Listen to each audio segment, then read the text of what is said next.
వీరమల్లు, ఆ తర్వాత ఓజీ. ఆ రెండిటికి మించి ఉస్తాద్ భగత్ సింగ్ కు హైప్ క్రియేట్ అయింది.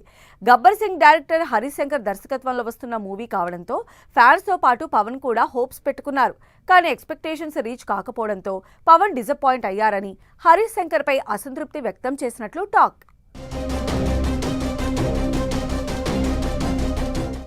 పవర్ స్టార్ పవన్ కళ్యాణ్ హీరోగా, రాశి ఖన్నా, శ్రీలీల హీరోయిన్స్ గా దర్శకుడు హరీష్ శంకర్ తెరకెక్కించిన movie Ustaad Bhagat Singh mixed talk తెచ్చుకుంది. పవన్ ఫ్యాన్స్ ఎంతో ఎగ్జైట్మెంట్ తో వెయిట్ చేసిన సినిమా కాస్త అనుకున్న రేంజ్ లో మెప్పించకపోవడంతో అభిమానులతో పాటు ఫ్యాన్స్ కూడా కాస్త డిసప్పాయింట్ అయ్యారు.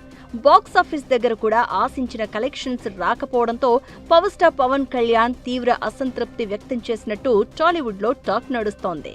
హీరో డైరెక్టర్ కాంబినేషన్ పై పవన్ భారీ అంచనాలు పెట్టుకున్నా ఆశించిన ఫలితం రాకపోవడం పవన్ ను నిరాశపరిచిందని సోర్సెస్ చెప్తున్నాయి. ఉస్తాద్ భగత్ సింగ్ రిజల్ట్ తర్వాత హరీష్ శంకర్ నెక్స్ట్ చేయబోయే ప్రాజెక్టుపై డైలమా ఏర్పడిందట. హరీష్ శంకర్ తన తదుపరి సినిమాను ఓ ప్రముఖ బ్యానర్ కింద డైరెక్ట్ చేయబోతూ ఉండగా ఆ ప్రాజెక్టు కూడా క్యాన్సిల్ అయినట్లు వార్తలు వస్తున్నాయి. ఉస్తాద్ ఎఫెక్ట్ హరీష్ శంకర్ నెక్స్ట్ చేయబోయే ప్రాజెక్టుపై పడిందన్న టాక్ టాలీవుడ్ లో హాట్ టాపిక్ లా మారింది. నిజంగానే పవన్ డిసప్పాయింట్ అయ్యారా?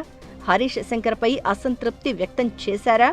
ఆయన తర్వాతి సినిమాలపై ఉస్తాద్ ఎఫెక్ట్ పడిందా లేదా అనేదైతే క్లారిటీ లేదు. ఇండస్ట్రీలో నడుస్తున్న ఇన్సైడ్ టాక్ తోనే రకరకాల గాసిప్స్ చక్కర్లు కొడుతున్నాయి.